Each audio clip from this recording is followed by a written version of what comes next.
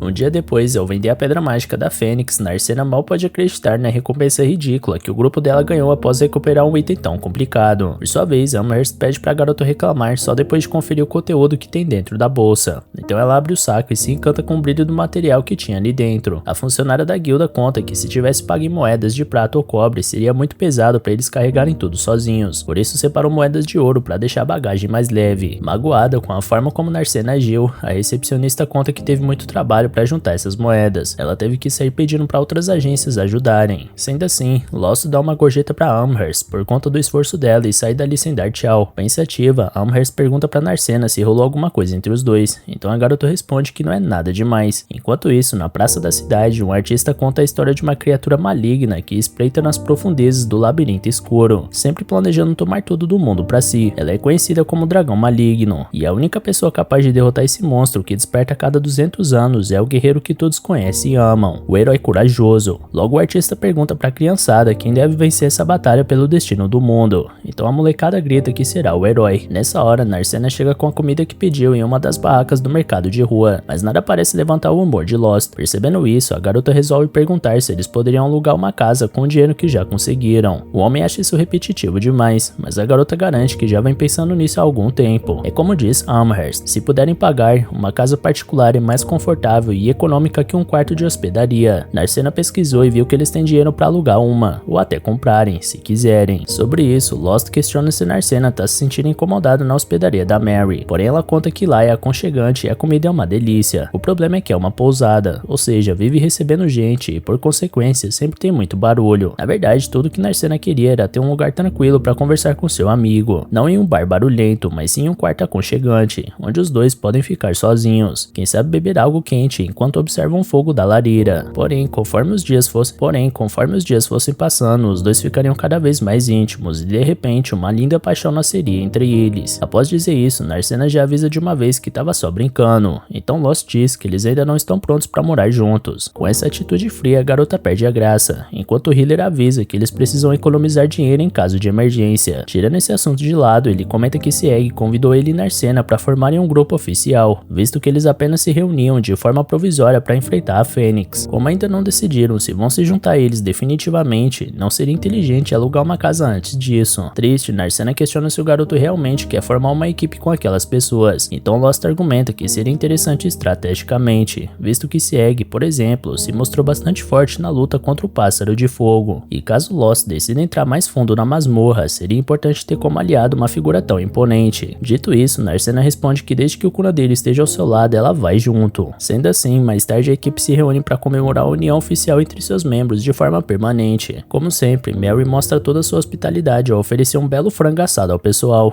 que comem a comida sem dó. Feito isso, Armia quase cai no sono, então Lyria se oferece para levar ela pro quarto. Sieg quer ajudar, porém a curandeira pede para que ele, ao invés disso, aproveite esse tempo para conhecer Lost melhor. Quanto a Narcena, ela queria pedir um conselho para Lyria, por isso subiu ao quarto com as garotas. Uma vez lá, ela revela para a amiga que convidou Lost para morar junto. Porém, como ele recusou, Narcena tem medo dele não gostar dela, mas na opinião de Lyria, não é isso que parece, levando em conta que aquele garoto sempre faz de tudo para cuidar da amiga o melhor possível. Quem sabe Lost esteja com vergonha, porque ele parece bastante uma pessoa tímida que tem dificuldades de expressar o que realmente sente. Ou então, quem sabe ele é do tipo de homem que gosta de levar as coisas devagar. Afinal de contas, por mais que de vez em quando as mulheres digam que todos os homens são iguais, é óbvio que eles não são, e é necessário ter inteligência para perceber as diferenças. Escutando aquilo, Narcena fica feliz com a resposta e comenta que pediu conselho para a pessoa certa, porque já imaginava que Lyra fosse experiente no amor, já que tem essa aparência de mulher adulta de verdade. Por outro lado, a curandeira acha que sua vida seria muito mais fácil se isso fosse verdade. No andar de baixo, Sieg e Lost conversavam sobre o mesmo assunto. Sieg não vê problema algum se o healer e a lutadora morarem juntos, até porque claramente Narcena gosta do jovem, e seria cruel ignorar os sentimentos dela, a não ser que Lost não goste da garota, é claro. Rapidamente, o garoto explica que não tem como não gostar da garota, que deu coragem para ele continuar sendo um aventureiro, além de ter insistido para formar um grupo com ele quando Lost estava prestes a desistir de si próprio. Sendo assim, Sieg reformula sua pergunta e interroga se Lost está apaixonado pela Narcena. A primeira reação do jovem é ter uma combustão mental de leve por pura vergonha. Voltando ao quarto, Lyra ressalta que Sieg nunca expressa suas emoções, tanto que ela nunca sabe o que ele está pensando. Narcena fica curiosa para saber quando os dois se conheceram, então ela conta que foi há algum tempo, quando os dois moravam na capital e faziam parte do mesmo grupo. Como sempre foi considerada bonita, Lyra chamava muita atenção dos homens, sendo que alguns tentavam entrar na equipe apenas para se aproximarem dela. Narcena lembra que Marglus é um caso desses, porque ouviu-lhe falar sobre isso, então a curandeira suspira e pondera que até aquele maluco tinha segundas intenções. De repente, a arma revela que estava acordada esse tempo todo após se interessar pelo assunto das duas, enquanto Narcena insiste para a mais velha contar o resto da história. Enfim, a healer recorda que um homem se uniu à equipe justamente para ficar atrás dela. Porém, essa vontade acabou se tornando uma obsessão, e esse aventureiro, certo dia, tentou agarrar a mulher à força. Felizmente, Lyra conseguiu reagir e dar uma surra no sujeito, saindo intacta dessa violência. No entanto, apesar da curandeira ter ficado tranquila nessa situação, Sieg não conseguia se perdoar por ter recrutado um homem que tentou fazer essa atrocidade. Naquela noite, ele isolou um homem para longe com toda a força do seu ódio e foi embora para não mais voltar. Falando sobre isso com Lost, o guerreiro comenta que não sabia como olhar na cara da sua companheira de novo. Quando ele chegou em missão da guilda, vindo da capital real, ele jamais imaginou que iria reencontrar Lyra. Não apenas isso, a mulher aceitou ajudar o homem com algo que ele precisava. Em outras palavras, Lyra perdoou Sieg, mesmo quando o próprio Sieg não conseguiu se perdoar. No quarto, Lyra confessa que jamais ficou triste com ele por causa disso. Porém, ainda assim, ele decidiu sair correndo sozinho ao invés de tentar entender como ela se sentia. De repente, agora é a vez de Sheila revelar que já estava ali há algum tempo. Escondida na sombra do quarto, ela questiona se Lyra gosta do Sieg, assustando todas as garotas do cômodo. Como que não quer nada, a garotinha oferece a comida que alguém ali pediu. Voltando aos homens, o experiente guerreiro da capital pede desculpas por aborrecer o jovem com essa velha história. Então pergunta pra Lost por que ele recusou o pedido de morar com Narcena, já que tá apaixonado por ela. Lost conta que ficou feliz quando foi convidado, mas que precisava ter certeza de uma coisa primeiro. Antes que o motivo fosse revelado, Amherst chega com um relatório sobre Narcena que foi encomendado pelo próprio Lost, uma investigação sobre as raízes da família dela. Mais cedo, no Teatro do Herói contra o Dragão, o herói acabou perdendo todas as suas forças e ficando em seu leito de morte. Mas quando o pior estava para acontecer, surge uma garota com um poder misterioso, capaz de fazer o monstro maligno dormir. Ela é conhecida como a Princesa Adormecida. Agora, Amherst revela que Narcena é a filha única do conde e da condessa de Analestoria. Em circunstâncias normais, ela ou seu marido herdariam o título. Porém, a garota decidiu abrir mão da vida na mansão para se tornar uma aventureira. Sobre isso, Sieg não vê problema, até porque outros aventureiros possuem títulos de nobreza. Porém, a recepcionista da guilda lembra que a maioria dos pais não deixaria a filha partir dessa forma. Inclusive, o conde de Analestoria se opôs a essa decisão antes, mas então algo chocante aconteceu. Nessa hora, Narcena conta para as amigas que não nasceu com esse cabelo azul. Anos atrás, ela tinha os cabelos loiros como os dos seus pais, porém, certo dia ela simplesmente acordou e estava desse jeito. Por essa razão, Lost não reconheceu Narcena quando a viu novamente, além dela ter crescido. Ainda assim, ele acha incrível ela ter passado por isso do dia pra noite. Segundo Amherst, a causa é desconhecida, mas desde que o cabelo da garota mudou de cor, o pai dela decidiu voltar atrás e permitir que sua filha se tornasse uma aventureira. Lost não entende o motivo, então Sieg supõe que o conde pensou que Narcena não fosse viver muito mais tempo, por isso cedeu ao desejo de vida dela. Honestamente, Amherst não acha que alguém que chuta uma fênix no ar seja alguém prestes a morrer. De uma forma ou de outra, Narcena é uma aventureira com plena aceitação dos pais, e tendo investigado essa questão, a responsável pelo serviço pede seu pagamento. Após pagar Amherst, Lost conta pra Sieg que parece estranho desconfiar da Narcena, mas que as explicações que teve dela e da deusa do fogo não foram bastante. Após a partida da funcionária da guilda, Sieg questiona o que Lost faria caso o pai da Narcena ficasse contra a ideia dela ser aventureira. O jovem responde que provavelmente iria mandar ela pra casa, e caso ainda quisesse se tornar aventureira, teria que convencer os pais, e é claro que o próprio rapaz teria ajudado de todas as formas para que isso acontecesse. Enfim, em relação a isso, Sieg garante que os problemas do garoto terminaram. Enquanto isso, Lyra e as garotas comentam sobre a história de uma filha de conde que começa a treinar pelo bem da pessoa de quem gosta, se torna uma aventureira, forma um grupo, mata monstros ao lado dessa pessoa e depois ainda pede pra morar com ela. Por conta disso tudo, eles acham que Narcena é uma mulher de muita atitude e, sendo sincera, Lyra gostaria de aprender com esse exemplo para aplicar na sua própria vida. Sem demorar, Narcena aparece empurrando Lyra de volta pra mesa e a curandeira pergunta se ele tem um tempinho para conversar com ela. Sem entender muita coisa, o guerreiro observa a face curada da mulher e responde que não tem problema. Os dois conversam sozinhos quando o bar fecha e Lyra quer saber se poderia ser a parceira de Sieg. O homem ressalta que os dois já são parceiros de equipe, mas ela deixa claro que não tá falando nesse sentido. Nervosa ao máximo, ela acaba chamando o sujeito de tapado por não entender o que ela tá querendo dizer. Do lado de fora, Lost pergunta o que tá rolando lá dentro, mas as garotas mandam ele ficar em silêncio enquanto tentavam ouvir alguma coisa da conversa. Sendo mais direta, mesmo com grande dificuldade, Lyra revela que quer ser a parceira da vida de Sieg. Então, após quase perder a compostura, o homem responde que vai pensar no assunto. Furiosa com a resposta, a mulher se apaixona agressivamente e cobra uma postura diferente do sujeito, deixando as garotas do lado de fora apreensivas com a reação da curandeira. No entanto, Lyra se acalma e considera que a conversa de hoje foi um passo pra frente em relação aos dois, o que Sieg concorda. Por bem ou por mal, ela espera que possa contar com ele dali pra frente. Aproveitando a deixa, Lost questiona se Narcena tem um tempo pra conversar amanhã, então ela diz que sim. Voltando ao teatro de marionetes, o contador de histórias revela que a princesa adormecida precisa se sacrificar se quiser colocar o dragão pra dormir, e como acreditava que o herói teria condições de um dia voltar a enfrentar o monstro e derrotar ele, a mulher fica diante do dragão e se entrega. Graças ao sacrifício final da princesa adormecida, o mundo entrou em um período de paz. Por último, vemos que a boneca da princesa tinha o mesmo cabelo azul de Narcena. E galera, regaça aí no like aqui embaixo e comenta no vídeo pra incentivar a gente ainda mais a trazer continuação desse anime, beleza? Valeu galera, se cuidem!